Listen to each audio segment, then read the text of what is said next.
today's Zoning Board of Adjustments meeting. It's Monday, July the 1st, 2024, 1:30 p.m.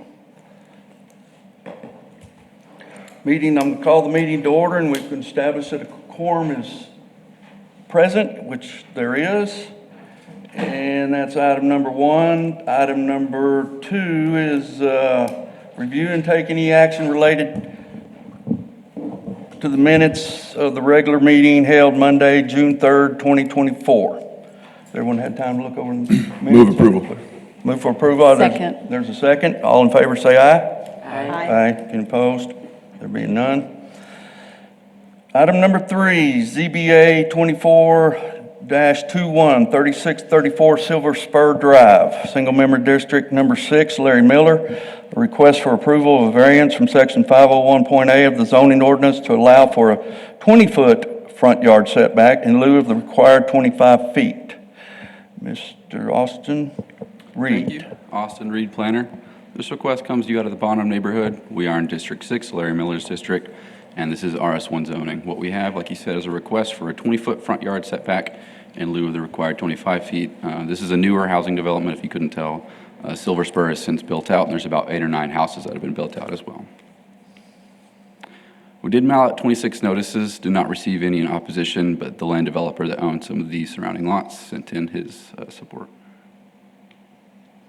And the developer owns all that were sent out, is that what you said? Yes, those 10 responses were from one developer. Okay.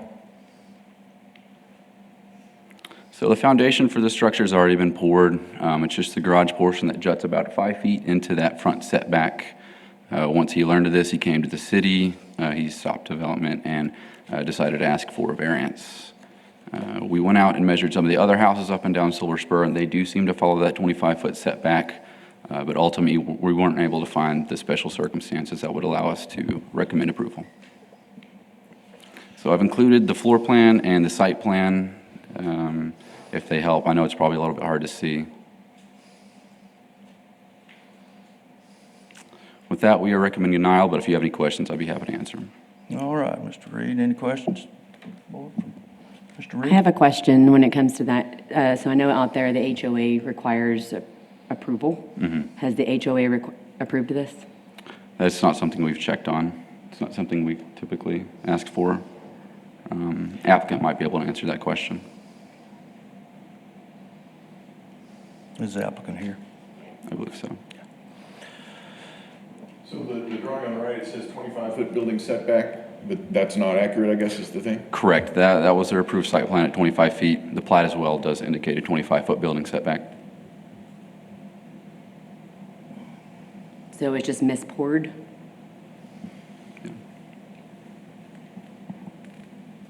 There's not anything in the special circumstances for oops? I guess not. Not that I'm aware We of. wouldn't be here, would there? No. I don't even know how to spell oops. Anyway, it's like trying to spell ZBA. Go ahead, sorry. Any more questions? Y'all, the city staff, y'all work together with the applicant to try to work things out? And We've had a couple conversations, yeah. Nothing came to, okay. Yeah. I guess we'll let you go, and if they're through with questions from Mr. Reed, we'll ask for open it up for public comment.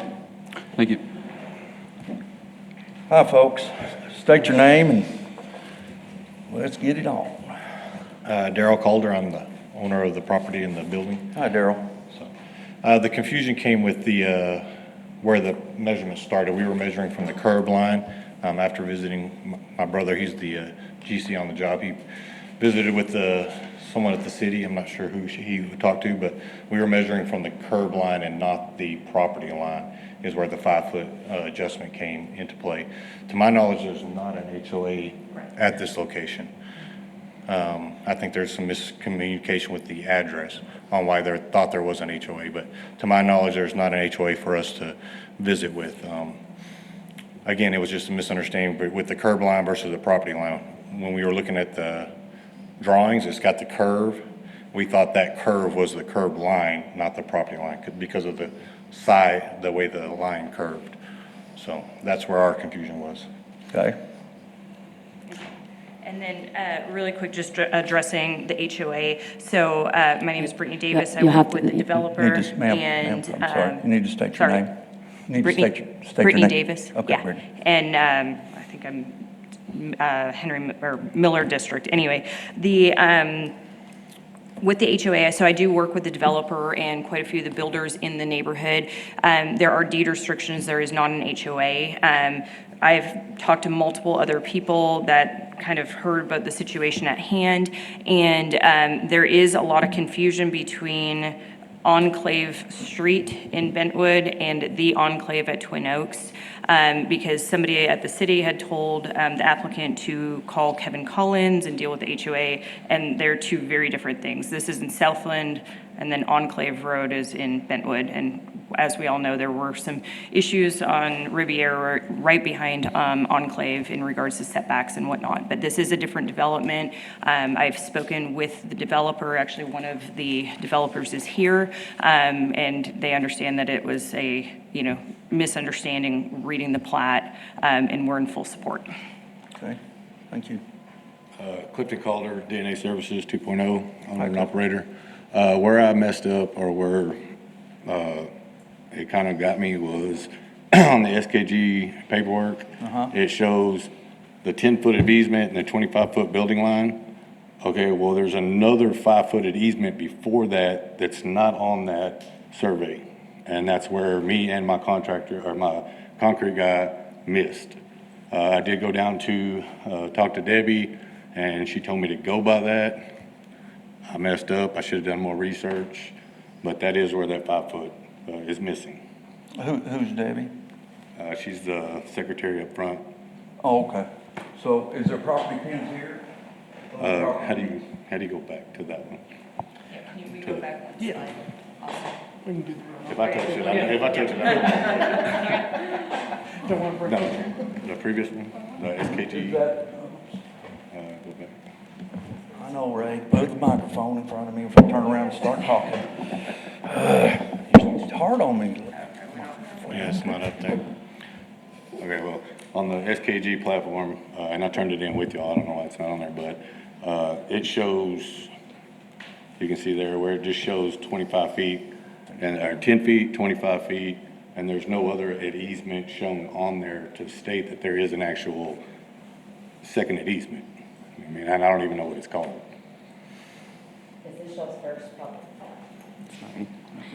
I always forget to do that. Yeah. Yes, this Is is this our your first property to build in the subdivision? It's our first property, period. And then right after that, the road does kind of curve. So, right after that, the road does kind of curve. So having it 5 foot forward, I really don't think aesthetically is going to, jot the eye or do anything unusual by any means. Okay. And as soon as we were told that we, as you can tell, we stopped as soon as we had all the green tags up to that point, and they showed up right as we were starting to frame. They said, hey, you're 5 foot off. We haven't done anything since then, so. Okay. So it's been sitting for about a month. Well, my friends, I've been in the construction business a long time. I've made this mistake myself over the years. When I start now.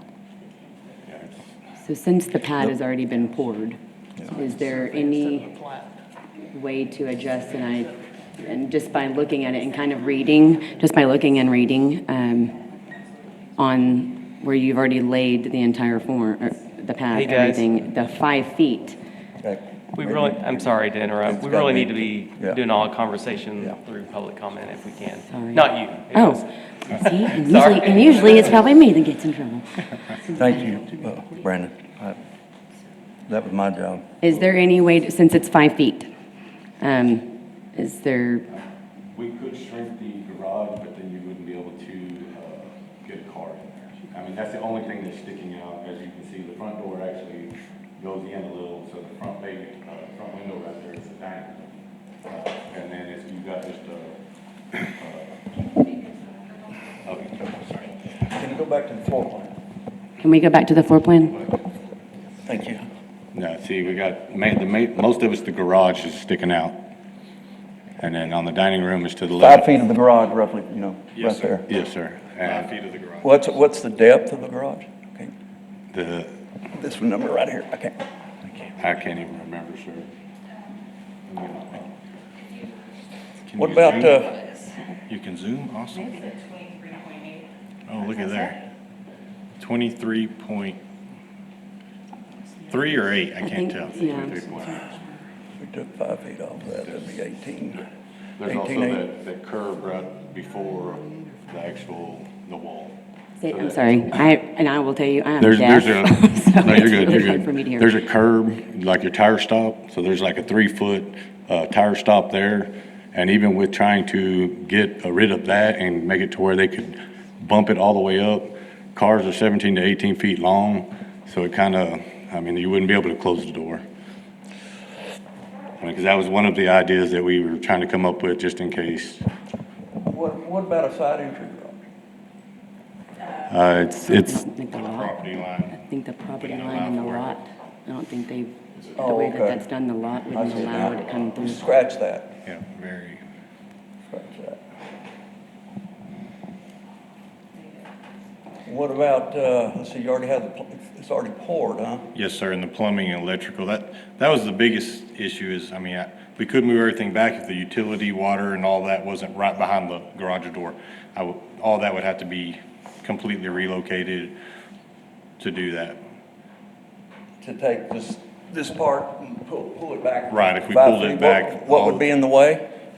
The plumbing. utility, the water, so the utility room, so we got the water and electrical, or not the electrical, but the water for the utility, washer, dryer, and the hot water heater, all that's coming up in those positions right there. Where's your water heater plumbing coming up at, that back wall there? Here? Yes, sir, right Oh, there. and is this the dryer? That's, So there's not gonna be any plumbing in the dryer yeah, area, right? the wash machine, correct, yes. And the washer's here, so if you flip the dryer back and left the washer and just wiggle around a little bit, you don't think you get 5 feet out of that? Not 5 foot. We were looking at it, it looked like we get about 3.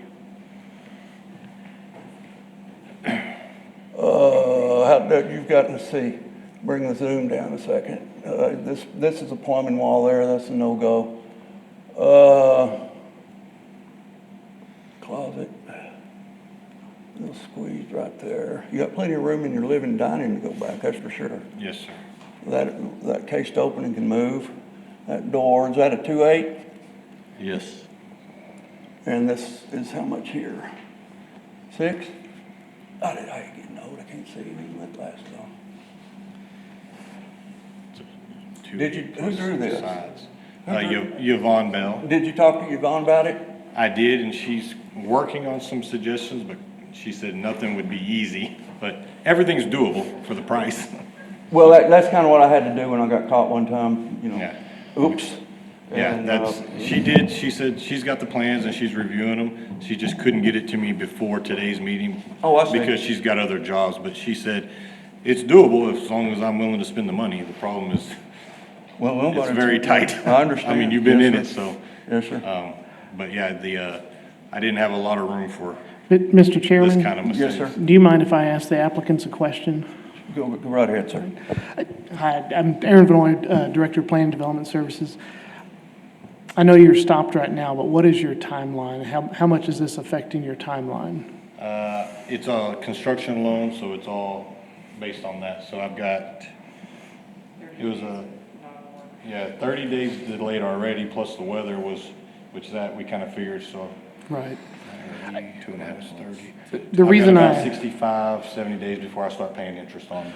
so the reason I ask, the one solution that staff have thought about is, because the front yard setback is set by zoning ordinance, not by the subdivision, not by the plat. It is set by the zoning ordinance.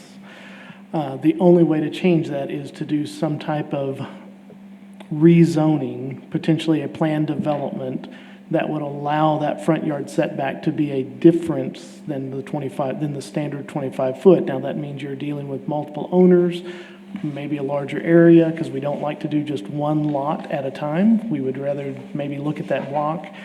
But then that's also discussion with the developer. And now I know that is a longer process.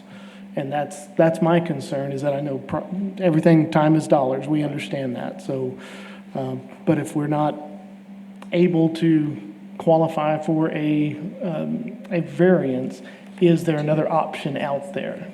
Okay, And so I think I just want to propose that as, thank you. that could be the solution. While it's a longer, it takes more time to go to planning commission, it takes time to get in front of city council.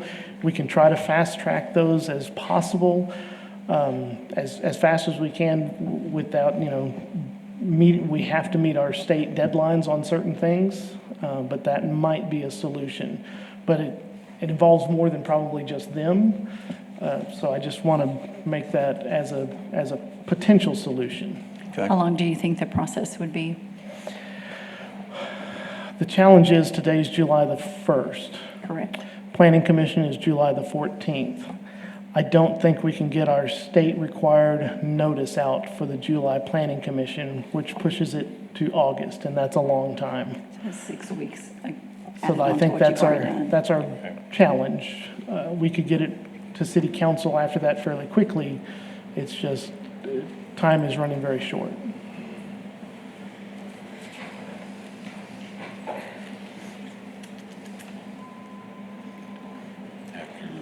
Just out of curiosity, question. What does this is the only development in this little circle of lots, as far as I can tell. What does this do to upcoming houses that may be built next door around this loop of property that's here? Is this one just gonna stick out 10 feet? So it's a 5-foot adjustment that they are asking for as far as the applicant goes. That current side of the street, there really is only one house to the left of that, and then 2 or 3 lots down, there's one on the curve. Everything to the right is still vacant land. Most of what's across the street has been developed. So, as you're approaching, we're two homes away from where the curve actually comes in. That's why I mentioned I don't feel like a 5-foot variance on this specific home is going to make much of a eyesore or anything like that. As far as when you're coming down the street, I really don't think that by the time landscaping and all of that's in, you're really going to see any impact at all.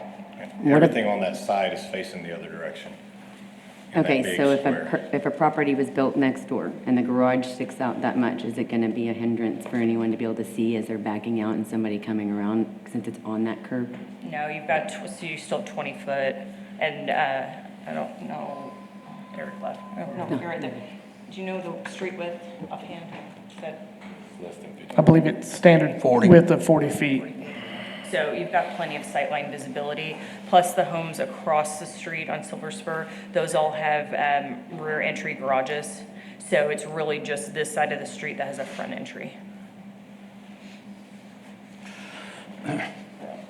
We have rules and regulations we have to go by as a zoning board, and I don't know if, did you, when you read them out, the hardship and all that kind of stuff. So that's what we're dealing with also, as y'all are talking, we're thinking through stuff. Now, which one are the, you're the outline, red. red. Where the, Then what's the there's- green stars? Is that, That's the rest of what he owns.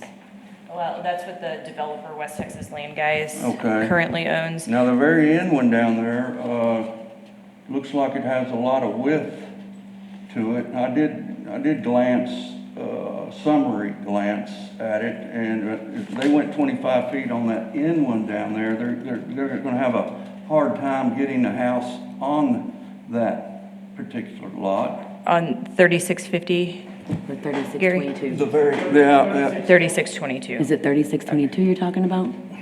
there we go, yeah. Yes. Right or left? Yes, If you're looking at it, is Okay. it the one on the end of the left or the one on the end of the right? So 3622.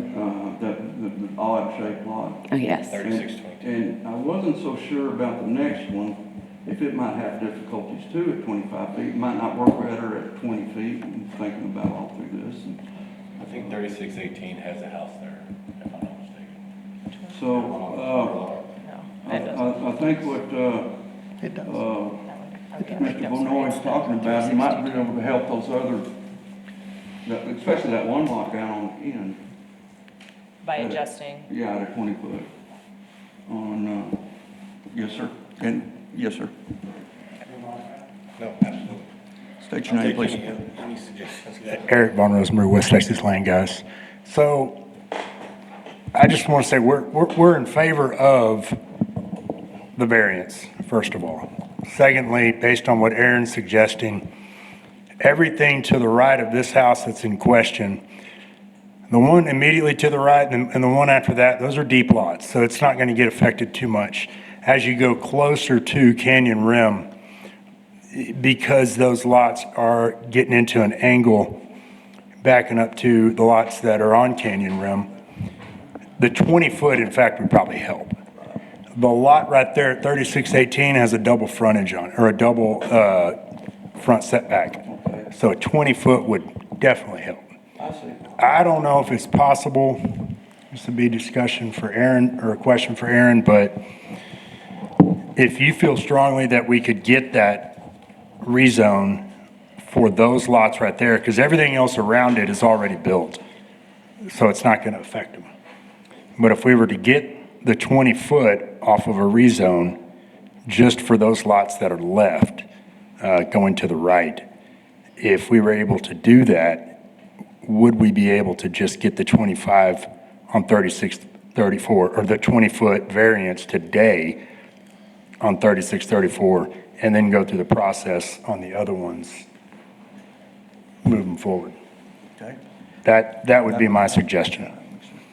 But I did want to state, we're fine with it, especially because where it's located, as you make that turn, if that one house right there is 5 feet forward as opposed to 3638, you're making that turn right there, you're not going to notice it. Right. It's going to be more of the houses that are headed towards Canyon Rim that you're going to notice it. Okay. But if we had that 20-foot thereafter, It would be uniform. everything would work out fine. Yeah. And it would help 3618. Yeah, the problem we have doing, I would think, Brandon, you can correct me, is the guidelines this board has to use for hardship and all that kind of stuff for what's one individual, this deal, we gotta work through that. Sure. Cost is one of them, but there's other things, but sounds like what Mr. Benoit talked about there might have to put this on the agenda in there with that, I don't know, but thank you. Go Yeah, ahead. so just as a reminder, I mean, the hardship is one that's site-specific, not necessarily like how it's designed or, in this case, a mistake. As sympathetic as we are to that, you really need to make findings that are specific to this site and why the topography or the size merit the hardship and the variance. I'm glad you didn't read all of it, we've been here longer. Y'all get the gist of that? Well, there's rules that we have to follow also, and, we know gray areas and all that, and try to get wiggle room in there. And Chairman, just as a clarification, the plan development would have to go to the Planning Commission, who has a say and a recommendation for or against to City Council, and it is City Council's ultimate decision on to allow that plan development. While I think city staff can analyze the area and make some recommendations, I don't want to answer for City Council when it's their decision, and I don't want them to walk away from here thinking, well, it's an automatic that they may get that. Right. It's 50-50.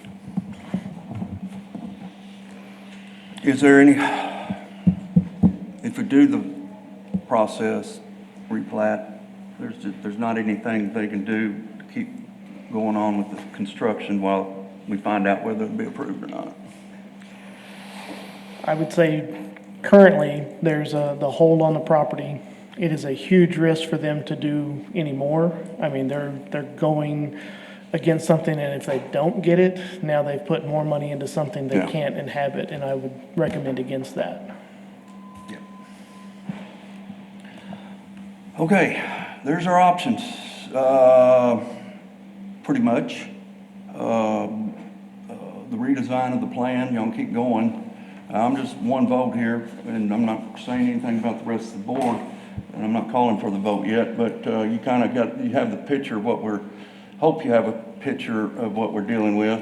There might be an out option by redesigning the plan, and I wish that was the option. Y'all knew it was the option today. We could work on that, but I see it can be redesigned myself. So, y'all have any more comment before I close public comment? If we, like I said, I'm waiting on Yvonne to get back to me on the redesign. If she gets a redesign, what's the next steps there? Can we just start process, or do we have to resubmit drawings, or? Sorry, we would just resubmit revised drawings, let it go through the review process. They're doing a great job of getting that done very quickly. And then once they get that plan set approved, then they'd just go back to the field inspections. You said it takes, July 14th is the next hearing, or I don't think we can make that. It's actually July 15th. It's 2 Mondays from today, and the state says we have to have, I think, a 15-day notice. And I'm looking at Ray across the way just to make sure she's nodding yes. So that's our challenge with that. And we only meet once a month. Just hopefully she gets the plans done quicker. It's already the first. Hopefully, we can try to get it rezoned. And, there we have selling properties, the ones that are closer to Canyon, and that makes a lot of sense. I'm trying to buy a couple where we have, where it's just, there's no room to put a house. And, to me, that makes sense. But we'll do whatever we have to do. All right. We gotta get done. Well, I understand time is money, that's for sure. Okay. We're working on this one individual case then, and if you have any more to say, comment on, go ahead. If not, I'm gonna ask for more public comment. If there not being any, I'll close public comment. Appreciate your time. Thank you. Is there any more public comment? There being none, I'm going to close public comment. All right, board, welcome to this nightmare. Oops. Do we know we don't have an oops option? Yeah. Not a creative one. Oops. Uh-oh. Board, any comments? So definitely, if it were a quicker way to do it and adjust the 5 foot through the deed restriction, that would be super. But we're looking at least, yeah, at least 2 months by the time it goes to city council twice and does all that. Next best would be the redesign of the footprint, and we're just kind of waiting for that right now. Yeah. I don't see that, I don't feel like I can, or we can make a motion regarding changing it. We've tried to do some things recently and other things, and it comes back. So the best thing would be to have it 20-foot setback, so it allows for all of those that do not have a front yard. So you're talking about replanting the whole lot? Yeah, that's what I'm talking, but I'm just talking. So Yeah. this is comment, isn't it?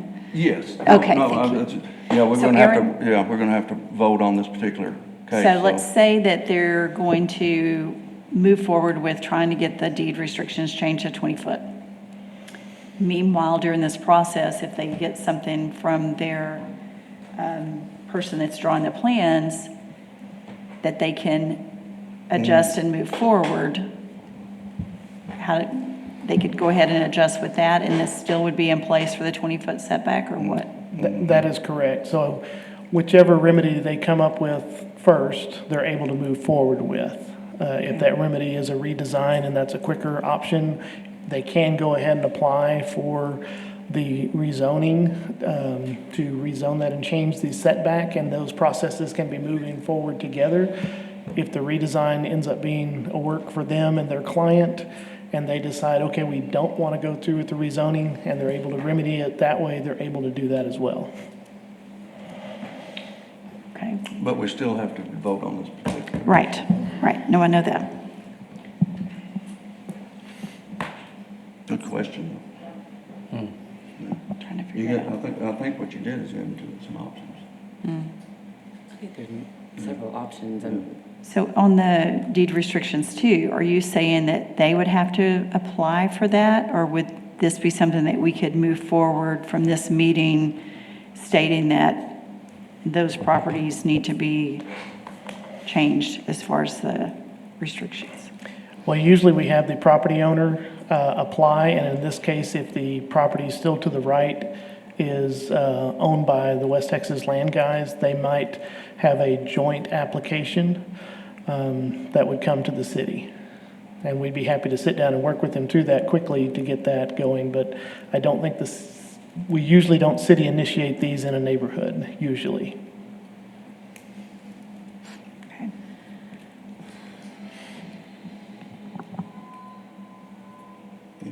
Okay, well, thank you. Any more comments from more? Tom? Bobby? Just to add in on kind of what Terry had. there we go.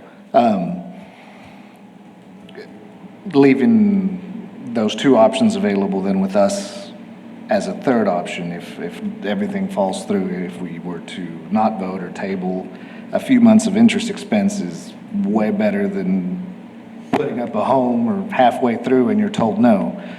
You know, always speak to your lender, you know, you can always, they're in the business of leasing money, not owning real estate. So, you know, talk to your lender, pay your interest, and, you know, you lick your wounds and move on.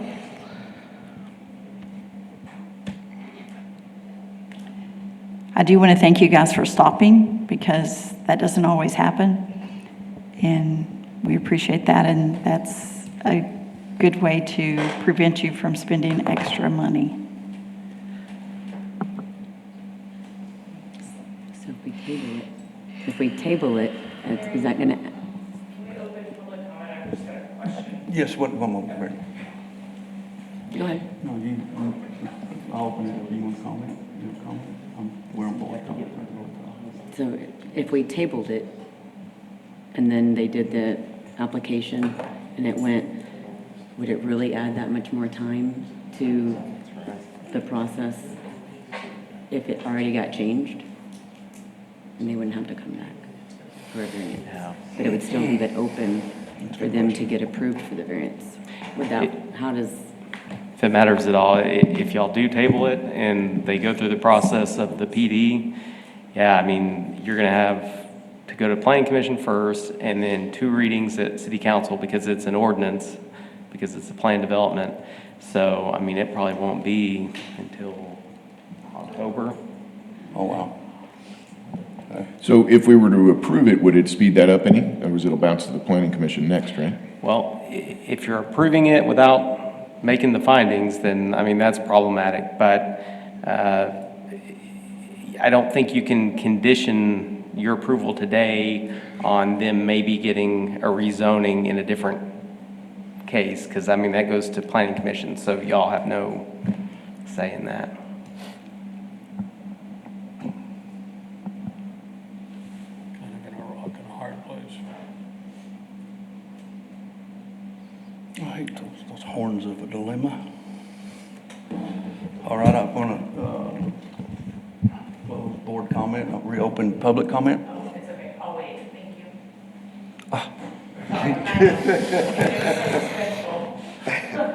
I thought you was gonna have the pearl of wisdom that solved all this.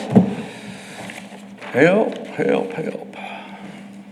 Okay, I'm gonna then open board commentary back up, board discussion only. Do we wanna make a motion?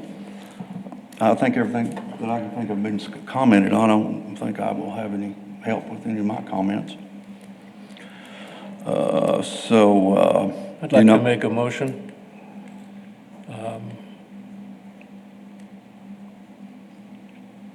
I I don't know, I've been sitting here trying to figure out a variance and how we can support it and how we can make it work according to all these rules and restrictions, and I can't come up with one. So I will make a motion that we support staff's recommendation of denial. Okay, there's a motion for denial. Do I have a second? Is there a time limit I'm supposed to give?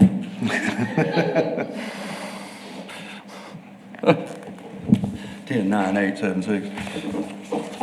We're not having a second there, so we'll open back up for more discussion.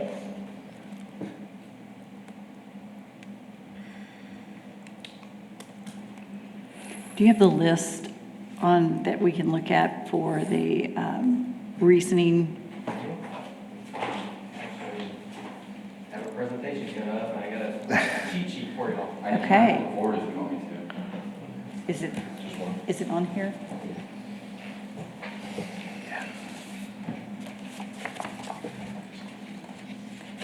Just one? Well, that's fine. I mean, there's multiple slides. This is, okay. Thank you. Is there only one? Oh, front and back.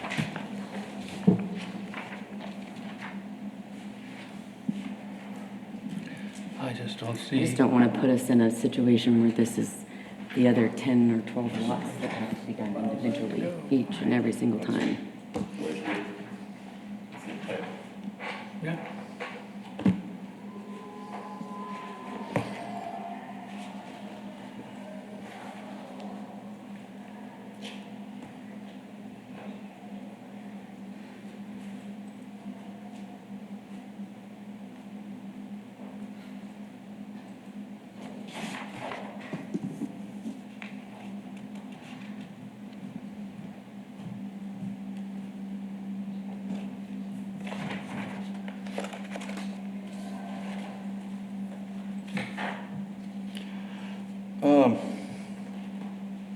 Brandon?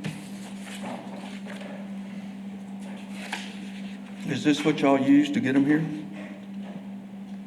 What would, Yeah, so I mean- this is like an abbreviated version of what's in the ordinance. These 6 criteria, you have to find that each and every one of these are met in order to approve the variance. So this is just meant to be kind of a cheat sheet, but this is right out of the ordinance. can you, why do we need the ZBA then? Why can't y'all just go over this with them and said, none of it's met, we'll just say, if it's all no with y'all, which is just reinforcing y'all, why we have a ZBA? Where's our wiggle room? So You didn't put a notes on there. if staff recommends denial, they're saying that they can't find that it meets all these. So that's where y'all need to come up with the findings if you're wanting to approve it, so that you have, if it gets appealed to court or whatever, I mean, there's findings on the record for the base, for your decision. So. These are specifically written to make it where we can't do that, though. In other words, did the ordinance come out of council, or is this a state thing? That's a zoning ordinance, it's state statute. Is this called a paradox? Conundrum. Conundrum? Well, we don't have any wiggle room as a board here. If we just follow that strictly. I mean, that could be decided in a permit department, sitting down with the applicants. Am I getting my point across? Where's the ZBA's wiggle room? Well, usually there's not wiggle room. It's very, very clear in the state statute and the zoning ordinance and what the city council has approved, and there has to be real reason of why this property or any other property would be different in an RS1 zoning district. And since the zoning district sets the setbacks in this case, why is this one different? Because a mistake was made? Or is there something that gives it a hardship, a uniqueness, a real problematic situation that there should be some relief for this property? So someone mentioned that the survey was off or misinterpreted? Which way was it? Was the survey wrong or somebody read the survey wrong? They read it wrong. The way, it's my understanding, the way that the line was written, there was a picture of a 5-foot easement, 10-foot easement, and they were coming actually from the curb instead of the picture she was showing us earlier. There's not. So this number 2, And then 25 feet to the building line. I mean, even if they're all yes, number 2 stops everything. And it has to all be the same. So the street's another 5 Chairman, feet. could we have them give comment to the whole board, not just one member from the podium, please? I'm sorry. I don't know if y'all can see it, but Frustration just set in on me. I understand. There should be another line in there about people, the neighbors complaining, like if over 50% complain or whatever. There should be something else than just the obvious. I mean, this is obvious when they're doing, Gary. I know. It's 4th of July too. This is Independence Week. God bless America. I unfortunately feel like our hands are tied. Well, So, I'm just, maybe I'm being too fogged up about all this and just what I'm trying to describe. I mean, why have a ZBA? Is all I'm saying.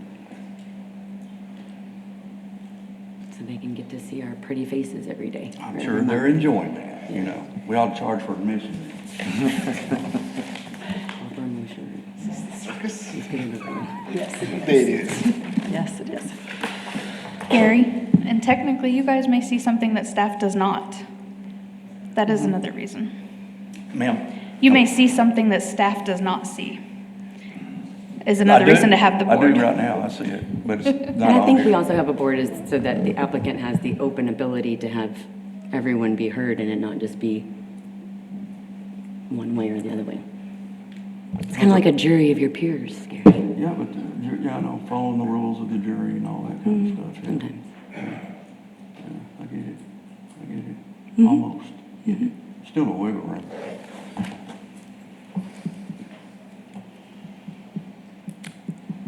Let me open it up back to public comment, if that's okay.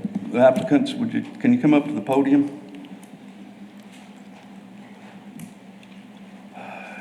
You hear the dilemma. Yes, sir. And you also hear, I don't particularly care for the dilemma. Yes, sir, and I appreciate that. And so I need your help. We need your help. The Give us some only options. question that I have, and like I said, this is our first one, and we as the owners, we saw that it was, once we started pouring it, or not pouring it, setting up the foundation, everything, we stopped, we went to the city, he talked to Debbie, which I know is not an inspector, showed him the drawing, said, look, we're measuring from the curb, is this correct? We got, yeah, you're doing it right from, granted, they're not the inspector. Can you stop right there? I'm sorry to interject. Is Debbie here? I personally don't know. No, she's Debbie. not here. Okay, that's fine. So Go ahead. My I'm sorry. brother went up there and said, with the drawing, said, this is where we're measuring from. The house next to us is 37 feet back. We're doing 27. Should we build it at 37 because it would look better? And that Debbie said, no, you need to do it based on the drawings. Drawings say 25 feet, so we put it where we thought was 25 feet. We got green tag from the plumber. We got green tag from everybody up till the day we started framing. We started framing and another inspector showed up. I don't know any of them. I wasn't there. Said, stop what you're doing. You're in the wrong spot. We had 3 green tags up to that point. Well, from what I understand, somebody went down there and told them, they waited till after we poured the slab to run down there and say something to the city and say, we're in the wrong place. So, I mean, we've been there because of the rain and all that. Yeah, it sat for It weeks. took almost a month for us to get the actual slab poured. And so, I mean, they had plenty of time to come over there and knock on my door and say, hey, you're in the wrong place. Instead, they waited till we poured the slab and then said something. And we did question it. We just didn't ask the right person, I guess. So we questioned up until that point. Ours looks closer. Are we sure we're doing it right? That's not on this We list. just didn't get any of that written in writing. We just had conversations with people at the city. Yeah. Well, not only the city. Let's see, let me- I talked to you guys. Put my border glasses on. I talked to a lot of people. I talked to Brittany, I talked to Lauren Davis, who was another realtor. I mean, because it kind of worried me that I was putting it in the wrong spot. And I did We talked to the builder next to us and was like, where did you get your information there? Didn't really have a good answer because they're at, what, 37 feet? At 38 feet. So they're actually further back, or it's 34 feet is what they're 4 feet further back than we are forward. So So what I'm hearing is you got advice from whoever at the city, and you followed their advice, and it didn't work out. yes, sir. Would that be literal enforcement street? Would that be part of that third one? No? No. City's immune to making mistakes. Yeah. Okay. Well, I mean, I know so that all long the as- hearsay and all that, this is the first time I'd ever heard of somebody say a name, so I thought, well, let's see what, I'm Charlie Kemp, Assistant Director of Development Services. Hi, Charlie. Hello. I want to make it clear that I have spoke with Debbie. On the plan review, it was specifically stated 25-foot front setback. That's what they permitted, okay? That's what the site plan showed. When someone brings up a survey or something to that effect, we always let them know, we don't know how much right-of-way they have. If he brought the survey and it shows property pins, and he says, is this correct? It was correct. It's Gotcha. 25 foot from the property line, not the curb line. We just had a situation this morning that they have 23 foot of right-of-way. We can't tell them that. So we never say, measure off your curb line. We always say, measure off your property line. If they stake it and they're showing the stakes, either it's surveyed or the owner or the builder takes that responsibility. We had once brought up doing form surveys, which is an additional cost to builders, and that was indicated that they did not want to go that route. And I understand that. I'm not saying that that's what we need to do, but that was one more step we were suggesting to do to keep from this happening. And a form survey is an engineer actually goes out there from the stakes and makes sure that they have the 25 foot. We came up with the alternative of having the builder measure that from the stakes that the surveyor sets and goes off of that. I think, I appreciate that, and you're right. I understand what you're saying. I think what I've heard, though, is someone had told them it's okay to measure back from the back of the No, sir, curb. that was not, that was No, stated. no, okay, okay. I'm not putting it off on Okay. Debbie. Okay, I just had to correct that. Okay. I didn't know about that extra Thank you. 5 foot in the easement. So when she said, yes, go put it as the SKG says, I looked at that, and because there's no actual curb line, I didn't know where to start. I mean, I know about the stakes and all that, but I didn't know if that was part of that easement. You know, I didn't know there was a second easement, period. I mean, I've been doing this for 20-something years, haven't got to this point yet. I am green at it. I'm just starting off, doing my best, asking all the questions I can, when I can, and trying to, make it bigger and better for me and my brother as well. Understand. So this was my accident. I do take, Yes. responsibility for not having the actual knowledge that I needed. We're here to try to see what we can do. I know. That's all I can do. And you see what we run into with this list? Yes, sir. And if it takes as long as it does to actually get it rezoned and all that, I can get my guys, we can get in there. It depends on if we can get get it redone and made it look good to where it is, where it's supposed to be, everything's gonna work out. I can get in there, get it knocked out, get it done pretty quick. So the thing is, it's that much money put into the slab, and it's just going to waste. Well, what I'm seeing, though, if we follow the guidelines here, is Yvonne's gonna have to redesign and add on to the back. That would be my thoughts. I'm not thinking for the board here on a vote, or motion. Is that motion still out there? You know what I mean? How big of a deal is that? The redesign, I'm just waiting on her to. We're looking at 5 feet by what? I don't believe you have to go. Garage, 21 feet, I think. You're right, $12 a square foot for the foundation? So if you were to go, if he's making an example of pushing the 5 feet back, what is your setback in the back that you've already done? The setback in the back? That you've already done? Did you use all of the setback? Or do you have any room? We have room to go back. I got it. Now, they have 100, It's not much because there's a big drop off. yeah, And we have to do a bunch of dirt work if we go. technically they have 196 feet because it's a very deep lot, but like they're saying, there is a big drop off at the bottom part is, I mean, but they have a very large lot when you look at the site plan that they turned in. It's very long, it's just not a lot of buildable space unless you. Correct. Build it up. retaining walls and brought in a bunch of dirt. So using 5 feet back, how wide, what do you think the total square footage would be at now? Just leave the other side of the house that I'm assuming she won't have to move. That's just an assumption. Put the floor plan back up there, please.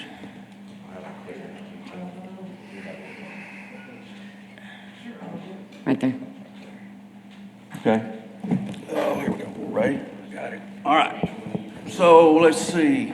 You got the covered patio there.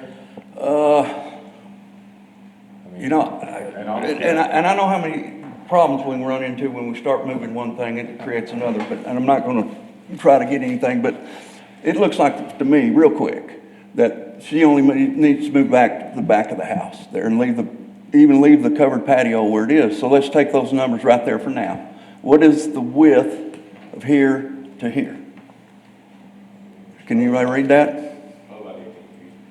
So we go 5 by 18, And I that's did roughly talk to her. 100 square feet? That's basically what we talked about doing, was just moving that back. Yeah. Bedroom. And she's trying to redraw it. The issue was the utility room. She would have to do something with that. And it's, What's the saving grace on that's where that dryer is right now? she thinks it's doable, she just hasn't done it yet. But she is working on it, as soon as she gets done with her other projects. And then my thing with Sheriff is, if we move everything back, we have to move the plumbing and everything. What I suggested was just turning it into a 3-bedroom instead of that 4, eliminating that 1 bedroom, moving the washer, dryer, everything to that other side. Busting up just that little bit of concrete between the tub and where we're gonna put the utility, open up the living room a little bit more. But then again, there you go, we're losing money on 3-bedroom, 4-bedroom. Okay, so the hall bath is what's getting you. The garage has You got the sewer, you can bring the water back in over top, right? I can, yes, all my plumbing's down there, so that, which actually, if I had to, I could eliminate the, pits under the concrete and go I think her back. hands are, that's unfortunate. And then the dryer, or the washing machine, and the drain for the water heater, I'd have to move, and then that little sink that's in there, which it's all just a 2-inch stove. Yeah, that hall bath, we got I'd you. have to do the wall, I'd have to do it. And that's what Yvonne was saying. Every time she was like suggesting this or that, it was like, oh, but then you run into this, and then you run into that. And so she said she just couldn't spend the time on it before the meeting. And every scenario she came up with was, there's another. It looked easy, because I was like, just shit. Yeah, you will lose that bedroom, won't you? Yeah, yes, sir. Mm-hmm.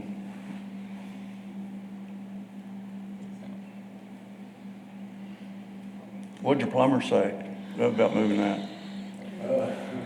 Okay, well, I know what they're gonna say.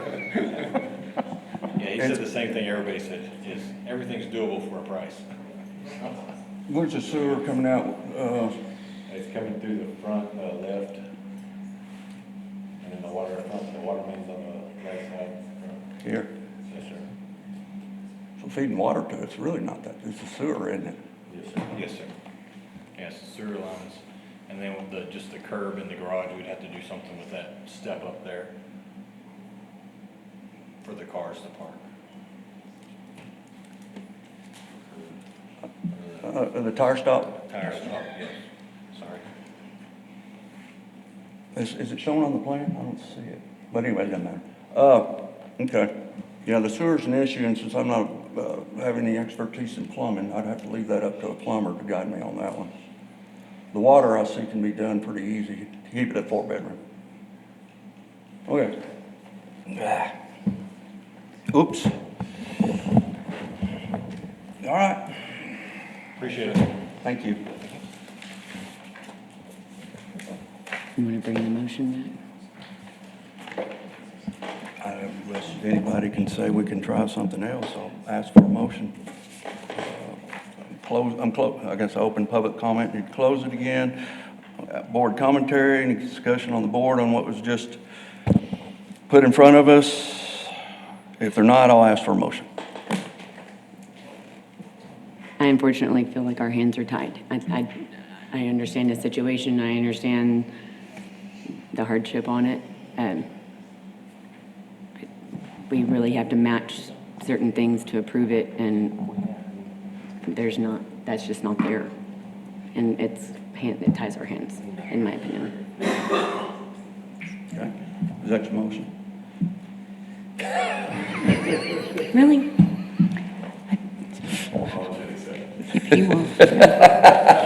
If he will make his motion again. I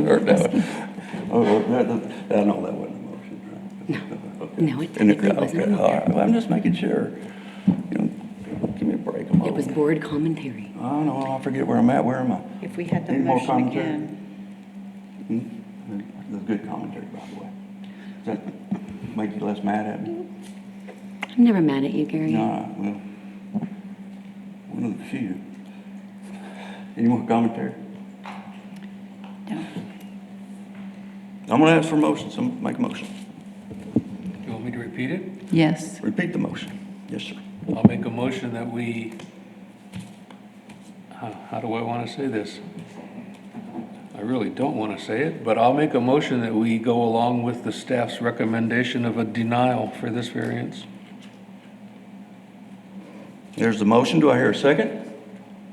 I will second. There's a motion and a second. All in favor say aye. Aye. Aye.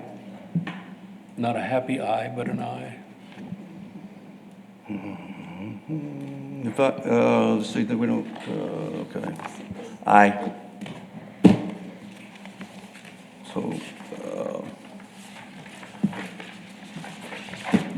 need to work on getting that whole thing rezoned. so the motion passes, 6-0. Am I leaving anything off for the public record on that? Okay. All right. West Texas Land Company, thank you for showing up. And you see now they have an option. They can wait or they can move it. And if y'all want to do what y'all want to do, but thanks for showing up. Appreciate it. Next item. Item number 4, ZBA 24-22, 7698 South Country Club Road, Single Member District Number 1, Tommy Hebert. Request for approval of variance, section 501.8 for a lot width of 100 and branch and estate R&E zoning in lieu of the required 150 feet. Hello. Good Ray? afternoon, Ray Lineberry, planner. So this is at Country Club Road. It is in Tommy Hubert's district, Nasworthy is a neighborhood. It is zoned R&E, so they are requesting the lot itself. Let's see, this line right here is 100 instead of the required 150. So they are requesting a 50-foot variance. We mailed out 9 notices. We received 1 in favor, 0 opposed. So in the findings, the lot is narrow for the zoning. The size of the lot was not the result of the applicant. It was already that way. Granting the variance would be consistent with the pattern of development in the area, and it will not adversely affect the area. I am going to go back one. So if you notice, the one next to it is also smaller. Technically, the 7678 was the same size, but they purchased that little bit from them, or to make their lot bigger in the 50s. And then 7638 is also smaller. So there are others in the area that will have the same problem if they go to plat. What brought this one is they platted in order to build a house. So this is the plat. And you can see at the top there, it's 100 feet. At the bottom, it's 100 feet. So staff does find that all necessary criteria in granting the variance can be met. And it is in fact the minimum action that will make the use the land use available. So staff is recommending approval. With that, is there any questions? Yeah, I have a question. Let's go over this list. Checklist. So we can mark them. Okay, Let's see. Special circumstances, so you're saying special circumstances exist? That needs to be checked yes? correct. And the reason? The lot was already that way. It was just not platted. The lot was already where it was, and the lot next to it is the exact same size. This is the one I think that we talked about that had a well. Yes, this is Right. the one that has a well. Well, I just want to fill in this. The lot is, was it just, what'd you say again? I'm sorry, Ray. The lot was already The there? lot was already. Existed? Yes. Correct. It is just not legally platted. Okay. It was not legally platted from the get-go. Not legally platted from, so they broke the law there. Like, was coming in as far as, No. already. Yeah. Yes. So it, Whenever property is brought into the city, it automatically comes in as ranch and estate. Okay, so that's a yes. There's overriding public interest concern, that's going to be NA? Not applicable? There's no older buildings, so that's going to be NA. does Because not if you say no, reuse- because down there it says if there any no, variance is denied. Well, it's not an overriding public interest, so it's what they're saying is there's no older buildings on it, it's a Okay. vacant lot. There's an overriding public interest concerning, there's an overriding, so that's yes. There is, You check yes. Is this yes or no? You check yes? Is that what we do? the staff reports?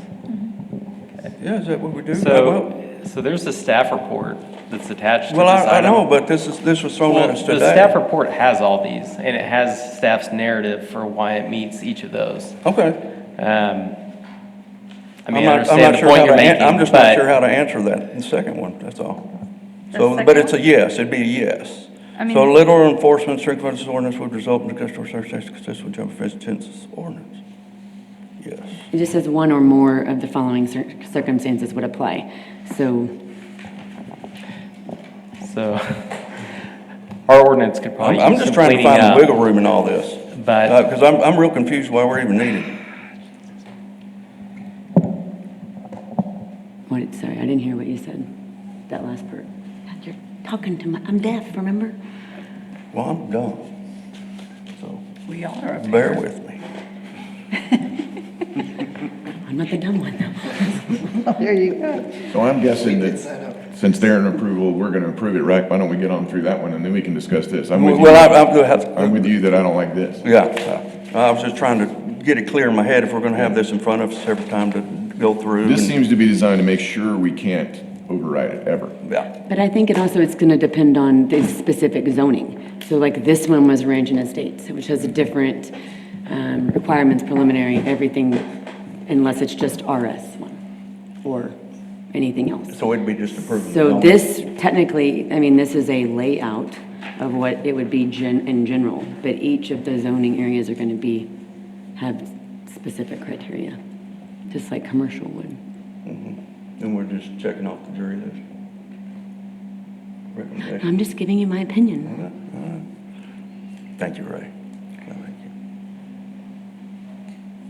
you. I personally do not see any issue with it being the 50-foot instead of the 150-foot. It has a well, it's not like it's gonna be. It's the 100 front foot instead of the setback. 150, yeah, so. Yeah. I mean, All sorry, right. that's what I meant. Yeah. 50-foot difference, but. I'm gonna close that part of the deal, and I'm gonna open it up for public comment. Any public comment? There being none? Charlie, Austin, you don't wanna have public comment? You're the only two left. I'm gonna close public comment. All right, board. I'd like to make a motion to approve as presented. Second. All right, Third, I'll third it. I think I'm supposed to say, okay, motion's made, is there more discussion? You know, let's get it all right, right down the list. Okay. And no discussion, let's have a vote. All in favor, say aye. Aye. Any opposed? No, passes. Move on down the trail.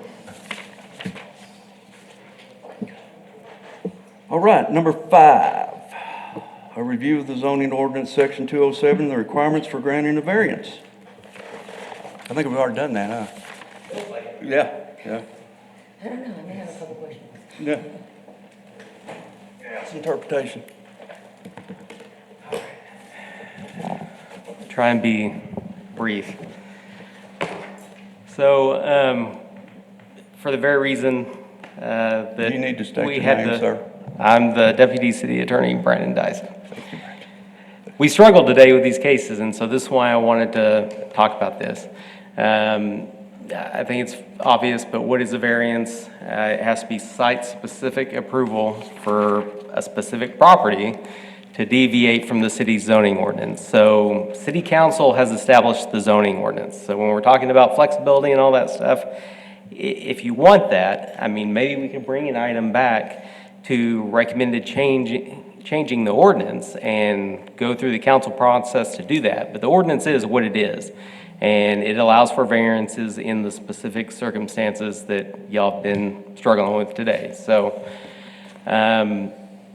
just a couple distinctions. So variances can be granted for physical dimensional type requirements like the setbacks and the floor area ratio, but not use variances. So I don't know an example of a use variance that might come up to y'all. I think staff would try and head that off before it got here, but essentially changing the zoning. So if someone was requesting a variance that would allow them to do something in a zoning district that isn't otherwise allowed, like commercial and residential, that's not allowed.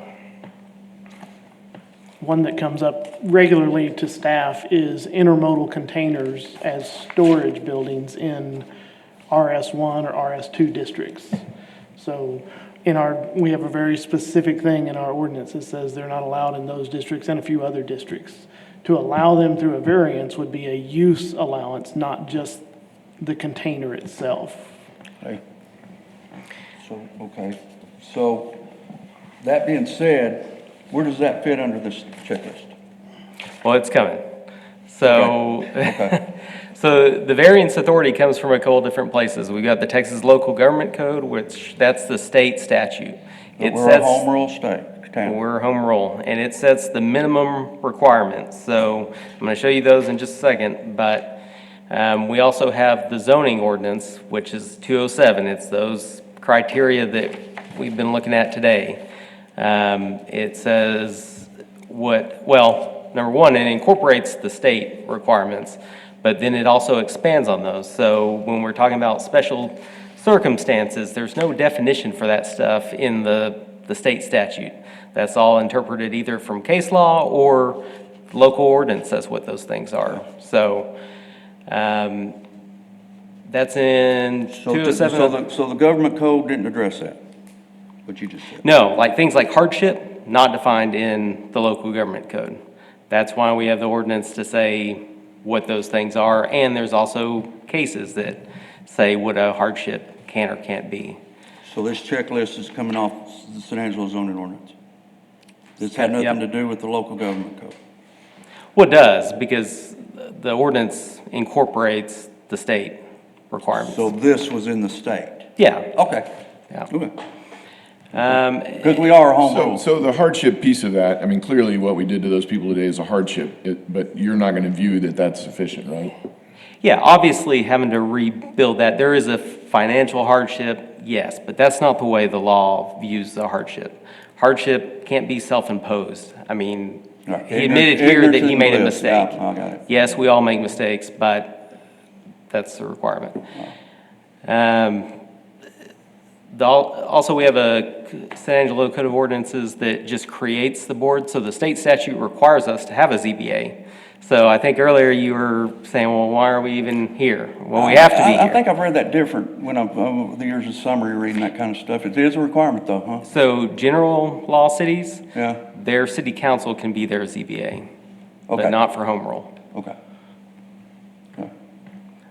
So that section will also have stuff like the quorum requirements, which is also in the state code, but it has more procedural things, not necessarily the variance stuff. Right. Okay, so this is out of the state statute. The variance isn't contrary to the public interest, and due to special conditions, the literal enforcement of the ordinance would result in unnecessary hardship. Again, hardship is not defined in the statute. And then, so that the spirit of the ordinance is observed and substantial justice is done. Well, what the heck does that mean? What that means is the purpose of the ordinance. So in the very front of our ordinance, we have a purpose statement. And in general, it's for public health, safety, and welfare. And also respecting private property rights. That's a factor in there. So if you're taking all those into account and you can find that, you know, it's, there is no public safety health concern, we're respecting property rights, that condition could be met. Okay, hold on one second, if you don't mind. Spirit of the ordinance. And there's a difference between law and justice. So how do you apply that justice part into the code? I mean, you know, the lady holding justice is blind. I mean, there's law and justice. They're two separate.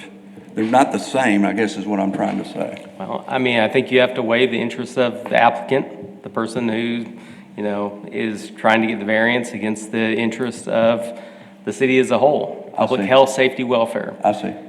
So will granting that variance harm the public benefit? Maybe yes, maybe no. So are we here, could I say we're here as a board to find the law and the justice? Well, I mean, I think it's all kind of wrapped together. Well, they're separated though. And, well, okay, tell me how you think it's separate. Well, there's law and then there's justice, just a definition. But I have asked an attorney one time, I'm just curious. I said, I'm probably going to ask you a stupid question, but you've heard me ask stupid questions before. Is there a difference between law and justice? I said, oh, yeah.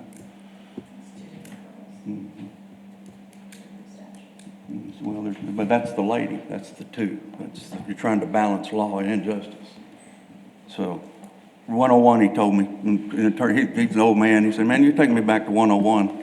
I'm a college professor, but is that what Sure, I mean, I think there's things that are legally okay, but morally, maybe they're not. Sure. So, yeah. Sure. So it's kind of subjective then, right? Sure it is. Yeah. And that's why we need criteria to make it consistent. Well, the spirit of the ordinance, the spirit of an ordinance is a subjective statement. Hey, that's not lost on me. I agree. That's why there are cases that are interpreting all that I'm trying to find out why this board needs to stuff. be here, and I think I'm sitting on that third one right there. Mm-hmm. Will you agree? Yeah, it's a struggle. But that's a legislative, that is from the statute. So that is not any, I mean, we're stuck with that part of it. Okay. I'm not debating you here. I'm trying to gain knowledge. Yeah, no. And I'm not trying to test because like you said, that's 101, I gotta go back. And I said, well, I never was in 101 of a law school, but I did ask the question. Is there a difference between the law and the justice? And yeah, there is. Yeah, I agree with that. Okay. So this is out of that same section, and I think we brought this up at our last meeting about financial and when we can consider costs. So this is that section. And one thing to point out on this, so the very first one, the financial cost of compliance is greater than 50% of the appraised value of the structure. So we have some real estate expertise up here, and I mean, I think y'all could, give an opinion of value, but the burden in these cases is really on the applicant. If the applicant is going to make a case based on these factors, they should be providing cost estimates, their certified tax rolls, whatever it may be, to prove this stuff up. So, and then you see the other, not all those are related to cost, but those are the other factors you consider. Now, our ordinance says that, you can't solely consider financial costs a hardship. the city ordinance. Right. What does the state say? The state Is doesn't it silent? address that, but there are cases that interpret hardship and talk Okay. about costs, so. Okay. Okay. I'm with you. Brandon, do you have these, we just have the one for the variance for San Angelo zoning. Do you have these other on paper for us? I mean, I can get them, so all the ordinance, that's on the city website, and then the state law, you can search these sections, and there's a free Right. site. So do you that'll- have that you can send to us? Yeah, sure. Okay, Most thank of you. that's in all that stuff you sent me after last meeting, right? Correct. You might just forward that all to them. I asked the same question after last meeting. I was like, tell me what the rules actually Yeah. are. And he sent, I mean, I don't like the rules, but he Right. sent how the rules are written. Yeah. So, and if we do email them, that's fine, just, we're gonna blind copy all of you, just don't have a discussion together outside the meeting, that's the only thing. Oops. All right, so Going to this is jail. our zoning ordinance, and if, there needs to be some clarity, and I mean, admittedly, it is kind of confusing, because Gary, you were looking at, there's like 3 factors, and then there's the 6 factors. And on the 3, it says you have to find that one or more of these apply, and then on the 6, it says you have to find that all of them apply. Well, the 6 incorporate these anyways, so one way we may amend the ordinance is just having the 6 and making that a little less confusing. But this is what I was talking about how the state statute is the minimum. This kind of expands that and explains it. So special circumstances, that's site-specific size, shape, area, topography, surrounding conditions or location that generally do not apply to other property in the same zoning district. One thing you may struggle with on this is, okay, you can compare 2 different RS1 zoning districts across the city and find in one there are some unique situations, but what if in that one it's not unique? So like lake property, if there's some kind of topography on the lake, well, is it specific to just to that lot we're talking about, or is it the whole lake area? Well, okay, Brandon, why can't that just be decided there at the office? Everybody's obvious. I mean, why does it need to come here? Well, That's because the the rule. state says we have to have a ZBA, we have to bring that to y'all. But that's why we make the recommendations too. Yes, sir, yes, sir. So, But it's costing if y'all go approve it, it's still costing the applicant money to get here in time. But go ahead, I'm sorry. right. So public interest, this just talks about what a public interest could be, but it says including but not limited to. So preserving the natural environment, promoting maintenance, reuse of older urban or historic buildings, or helping eliminate a non-conforming use. Public interest help eliminate non-conforming use. Okay. So for instance, I Is guess that- it- Is that on the the, 3 that to go by? You said there's more? there could be more. These Could be are more, just okay. the ones Okay. that the ordinance lists. Okay. And then literal enforcement of the zoning ordinance results in extraordinary circumstances. So one example of that is if they didn't get the variance, there's no allowable use if the zoning ordinance is enforced. So today on the case we had, without discussing that too much, if they didn't get the variance, well, they couldn't build on the lot. It's a ranch and estate lot. It has to meet certain requirements that it didn't meet, so they couldn't build a house there. I guess you could say they could still go camp on it or something, but that's not really a beneficial use that Don't run into that the law much? requires. Is that what you're saying? Don't run into that third one much? I mean, I don't know. I would say we run into that one more often than not, and we Okay. try to resolve those.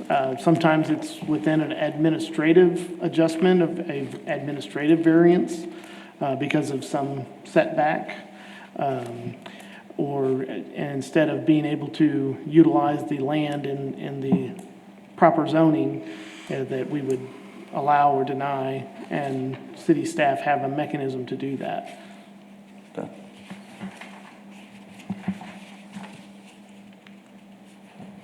All right, the ordinance also talks about the types of variances that are not allowed. That says shall not. Yeah. So it adversely affects land use patterns, material detriment to public welfare,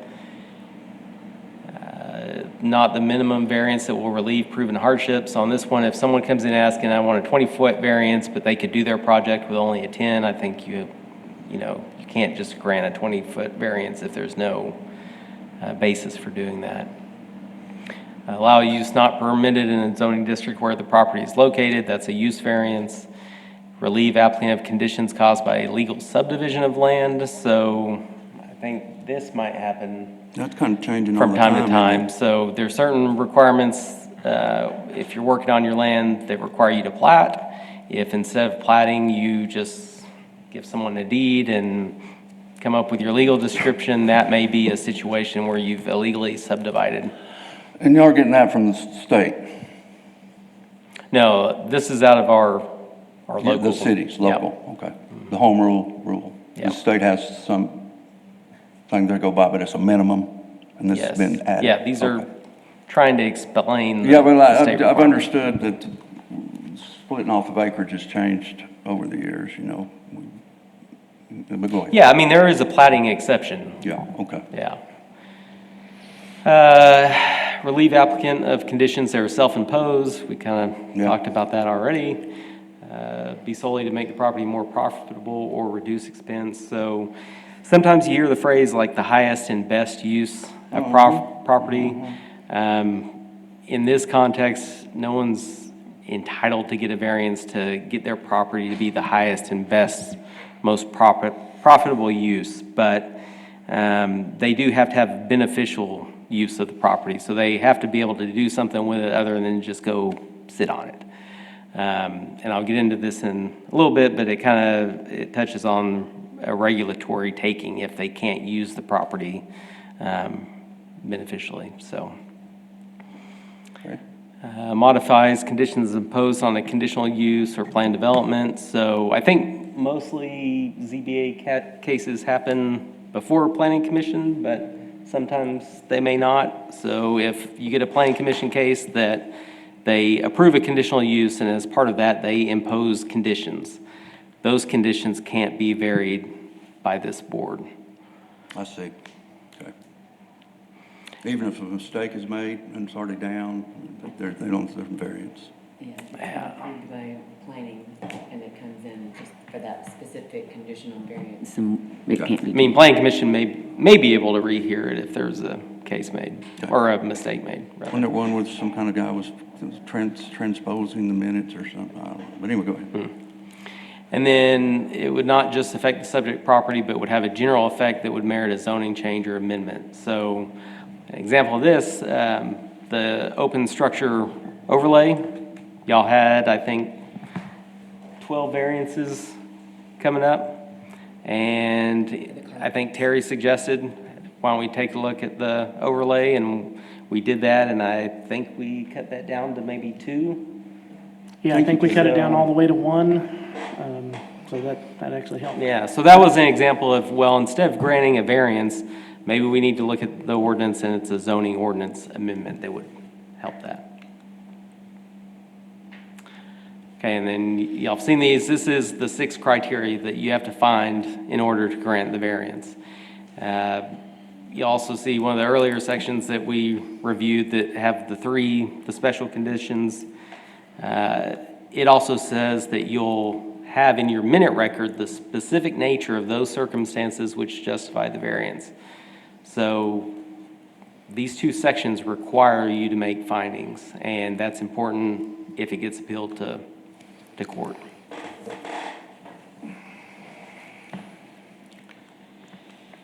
And so why does any of this matter?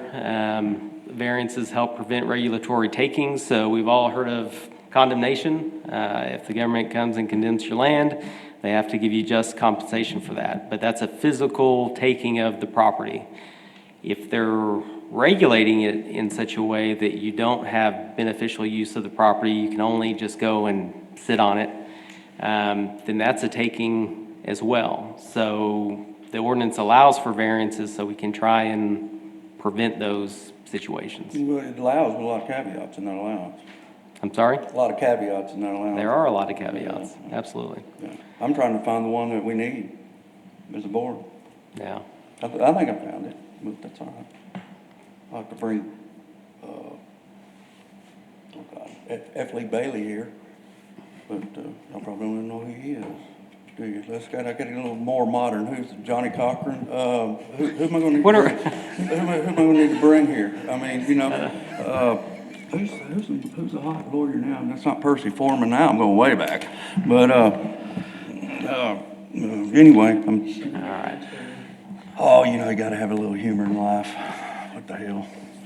Go ahead, So- Brandon. You're doing a We good job. probably by the way. disagree on the criteria, but they are there to try and make decisions consistent.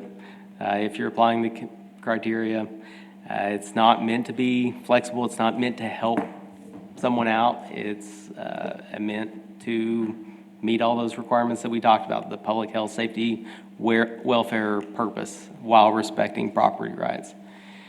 But the biggest why it matters for you guys probably is that you're a quasi-judicial board. So appeals don't go to city council like they do with other boards. They go to district or county court. And if that happens, the court requires that we would send them a record that they could review. They don't it's not like they're the trier of fact. Y'all have made all the factual findings, and they're just reviewing those findings when they're applying it to state code and our local ordinance. So that's why it's important to have those findings. Otherwise, there's going to be depositions, discovery. Y'all are all going to be part of that, and the city will represent you in that and provide counsel, but it's still going to be an impact in time and, having y'all be a part of that case. Well, we want to do the right thing, but we also want to do the justice too, you know, I mean. Yep. You had in there spirit of the ordinance, I mean, come on. Spirit in the sky, there's a song there again. So what does that mean? I mean, that's subjective, that's our wiggle room. That's the only thing we have, is spirit of the ordinance and justice. So, in the courts, if you've made those findings, they do give ZBA's deference. They won't substitute their judgment for the judgment of the zoning board, so long as you're meeting the criteria and making those findings. So, but if you don't, then they have to. I mean, they have to make their own opinion if they have nothing to go on. So when you define in spirit is of the ordinance. And that's just one component of it. You Yeah, I keep know. coming back to that, but there's... Well, I know, but that's about the only one I can hang my hat on. For when they're coming in, staff is. But you have to meet all of them. That's the struggle. Well, yeah, I know. When So- staff is recommending not approval, I mean, our hands are pretty well tied unless we find some wiggle room. Y'all agree? And where's the wiggle room? Spirit and justice. I think we see, I have to have that on, are we still on? Yeah, we still... I think that by case basis, obviously we have to read it, look at it, hear it, interpret it. And I think all 6 of us can interpret some of those differently. So that's why it's a case basis on how it gets done. Okay. No good with that. Okay. So, just the last one, I mean, these variances do run with the land. You can put conditions on variances. You can do it. I don't like doing ones that are time limited because someone has to track that, and I mean, how does the title company know, and all that kind of stuff. So, it runs with the land. You really don't get a second chance. So it's important to try and get it right the first time. But that's all I have. Well, very Unless good. y'all have any other Very good. questions. You've opened my eyes up to more things. Thank you. You're welcome. Does the board have any questions for Brendan on anything? I mean, you know, it's law. Man, I would just make a philosophical comment. What bugs me about this, I think we're in a situation where there's too many rules been written. Right. And So I will always come down on the side of fairness to the citizen. In other words, I want to fight for their interests every time. And I told you this last month, I think you guys appear to be doing the same thing to an extent. But the question becomes, did somebody write too many rules at some point? In other words, this process is designed where we really can't override you. If you say deny, we can't do anything about it, right? That's what you told me last month. And Now- so that to his point, that kind of means we're just wasting our time and checking a box for the city to say to the state, we've got a ZBA, but if we're all going to give 2 or 3 hours of an afternoon once a month, we'd like to know that at some point we can override it. If we think it's in the best interest of the city and the citizens to do it, then we should be able to at least say, we think we should override it for no particular reason other than it seems fair. So what you're talking about is a amendment to the zoning ordinance, and that's something that can happen, but it has to go through planning commission and ultimately city council. I mean, I think y'all can have some recommendations in that. We could bring an item to y'all on that, and you can consider it, but I understand what you're saying, but you gotta change the ordinance. No, Otherwise, that's what you're saying. I get that, but the whole thing was kind of set up where you can't change it, you know. Even if we were to override it, it just bounces to the next committee, right? And then they won't do it. So, you know, we're just kind of spinning our wheels. When I think the idea is, in most cities, you don't meet as a ZBA very often. You should have ordinances that work for your community, and if we're meeting often, particularly about a specific thing, open structure, open carports, then that means the ordinance needs to change. And so maybe over the next few months, we need to start thinking, well, what do we meet a lot about, and how do we solve those things? So I don't know anything about this, but do we have an unusual number of ordinances related to other cities? We have the least ordinances that I know of Okay. in this part. So of we've the got a world. lean structure in your Very view? lean. Okay, Yeah. that's good. Sorry. Thank you. That's the problem with a set of rules, though. Every time you have a set of rules like that, somebody, some contractor, some homeowner, somebody's gonna say, for whatever reason, I need 3 more feet this way. Well, go to the zoning board, they'll give you 3 more feet. Well, the rule says you can't have that 3 more feet. And I don't particularly care what you want to do with that 3 more feet. The rules say you can't have them. And just because he thinks it's nice and it's going to make his house look good, it isn't necessarily spirit. Yeah, right. I mean, I can understand the argument behind it, Right. but it just doesn't make it spirit. Well, yeah, You know. that's subjective, right? Yeah, Yeah, I'm- pure subjectiveness. Uh-huh. And your subjectiveness doesn't override the zoning law. Unless we get the vote, Yeah, unless, get the vote, under We get the vote. under the guise of the spirit or the justice. and somehow or other, we have to justify it. We Right. either justify it to ourselves, or we wait until they file a lawsuit against us, and we go to all these subpoena sessions and justify why we voted the way we voted. Well, I'm not gonna let me make a mistake on my vote because I violated somebody's, that sends it to district court to sway how I'm gonna vote. I just need to know, you know what I mean? I understand. I agree. The spirit and of codes, and like I said, there's a separate thing that was in there called justice. And they're 2 different things. And, law is law and justice is justice. They're similar, but they're separate. So anyway, I'll stop there. Thank you. That done? You done? Yeah, that's all I got. Okay. No donuts? No nothing? Man, what are you gonna do with your paycheck we get from this? Yeah. You know what? It's been a long time since I had this much brain damage, naturally. That's a bump.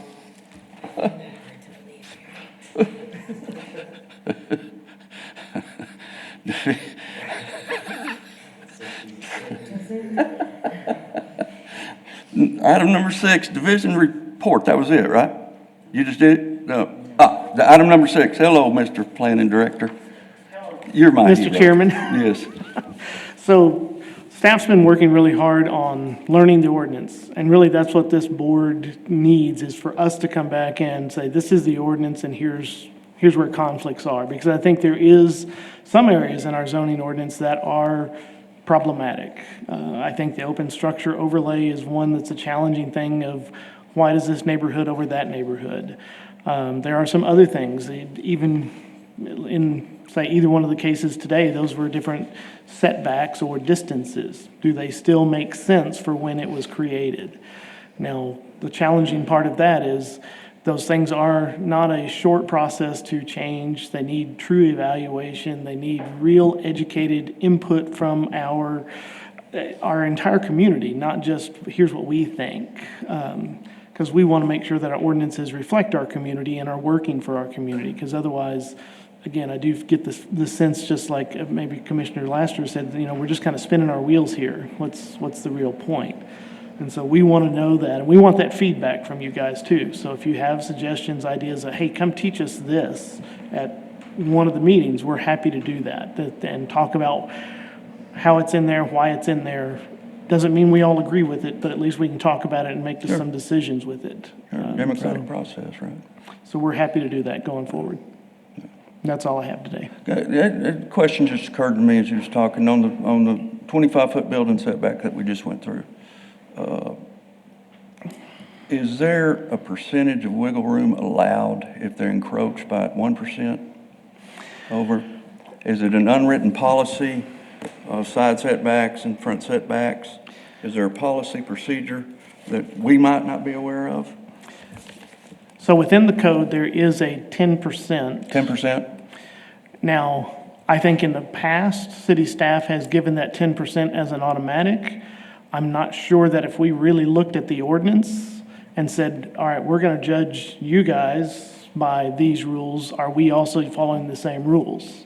What makes them different? What makes them unique that we should allow 24 feet instead of 25 if it's a brand-new structure? If it's an existing structure, that may have some uniqueness there, because it's hard to move an existing structure. Something that's already been poured like we saw today.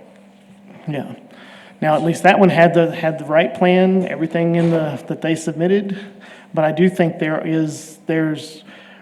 we have as a city looked at administrative adjustments, which are called administrative variances.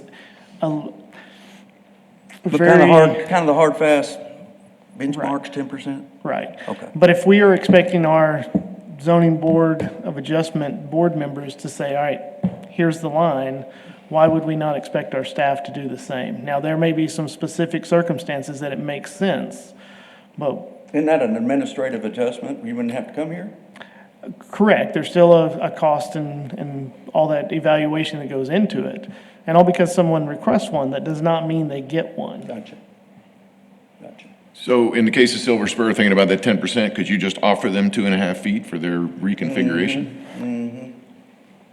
Well, they could apply for it, but I don't believe that based on It would our. seem like a nice gesture. I feel badly about what we did to them, and I get why we did it. They're gonna lose a bedroom. Did they know they That's probably could have not. applied for that too? Were they aware of that? Were they aware of? The 10% adjustment that's kind of in the ether, the law, the land type stuff? I don't think the administrative, I'm just looking at it, I don't think it's for every scenario. I think like one is floor area. Yeah. I've heard it's on like side. I've never asked a question about front setbacks. I've heard it that it's allowed on side setbacks. That's kind of what's considered before we have to go through the ZBA stuff. I forgot what it was. I've never seen it in writing. Yeah. I just figured it's policy somewhere. Is it in the code?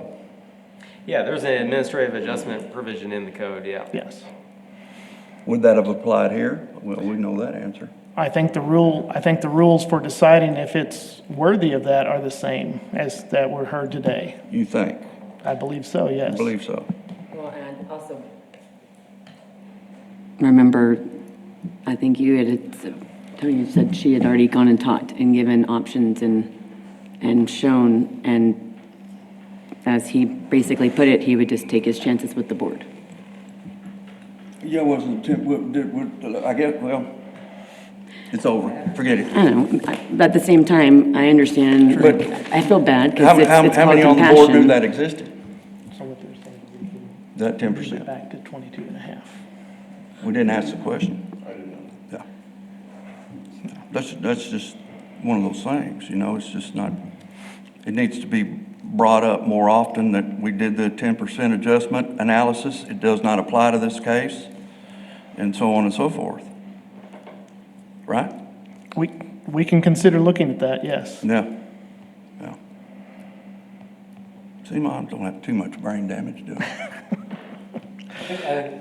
I think one of us would need to consider that, either in the staff as they prepare the case, or in our case as we review what you have found. Somebody needs to look at that. Yeah.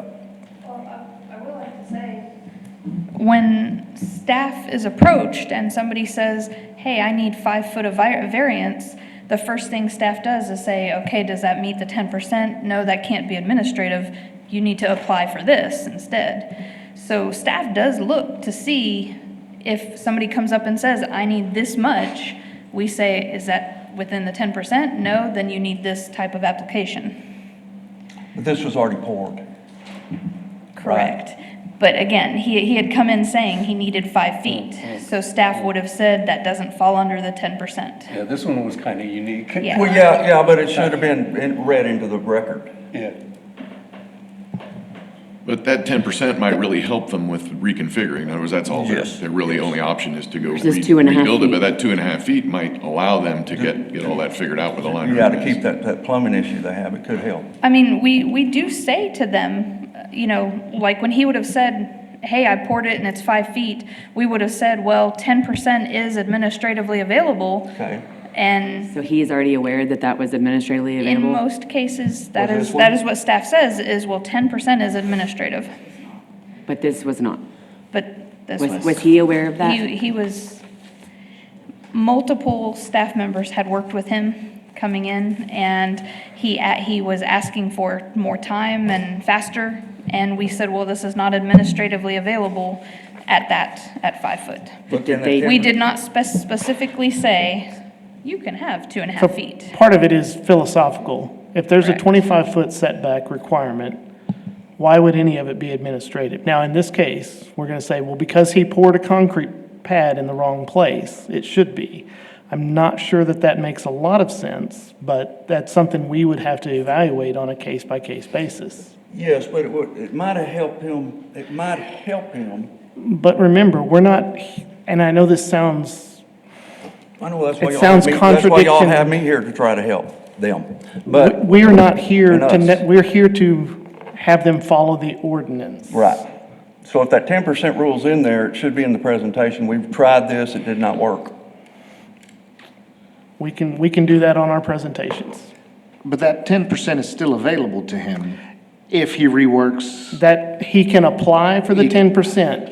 It is not a guarantee that you Correct. get 10%. Yeah, we're My- not my- taking. Want to make that clear. We're But- not but taking he anything could away al- from him, Gary. Go ahead, sorry. I'm sorry, we're not taking anything away from him, from the applicant, from our 25-foot. You know, he still has that 10% if, a lot of ifs, Right. to use it, Right. for wiggle room moving, as Right. laundry, water connection, sewer. Right. As a first-time builder, he might not understand.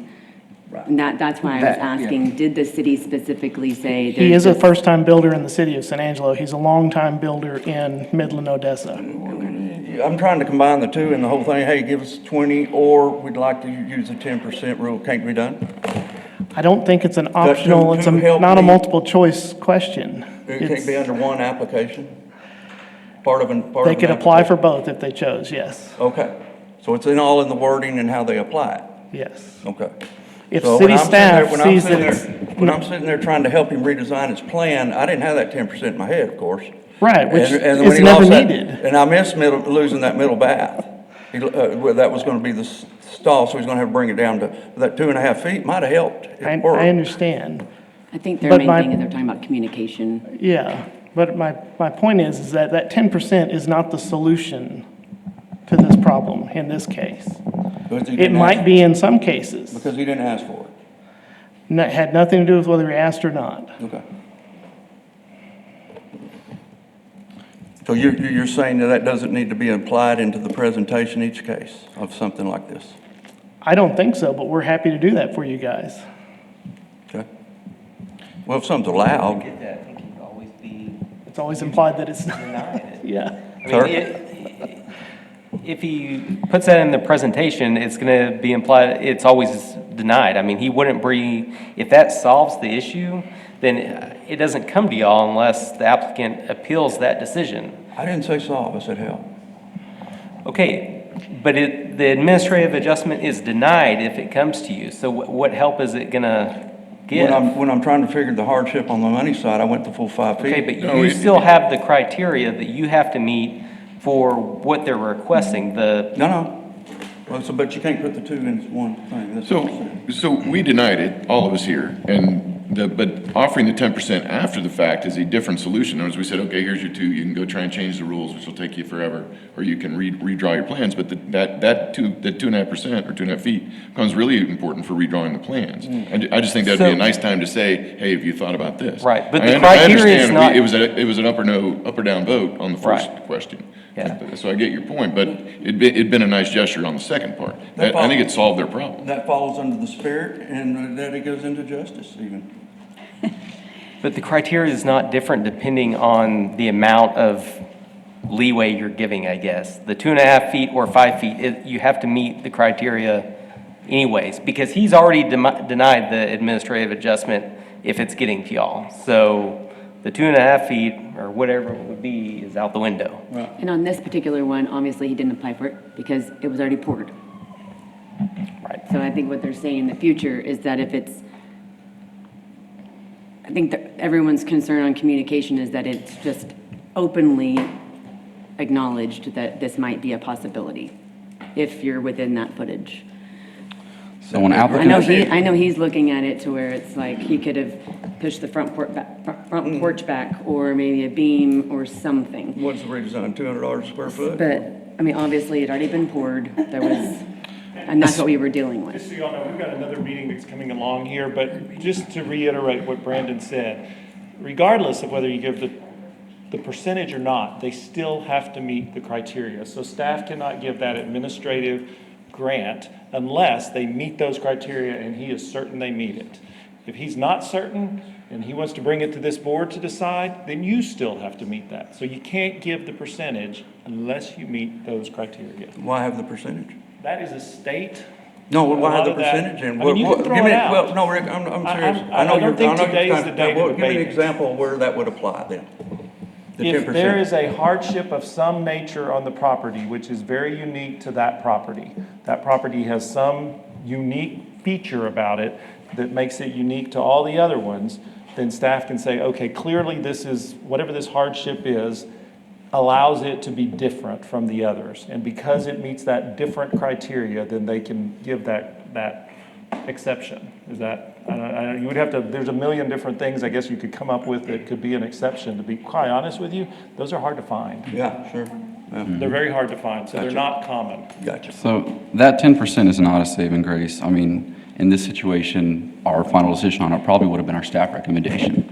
If he'd have been within that 10%, our staff recommendation was denial. Right. So we probably would have denied the administrative variance. Now it can still come to you after that, but that's where it would have ended for us. Okay.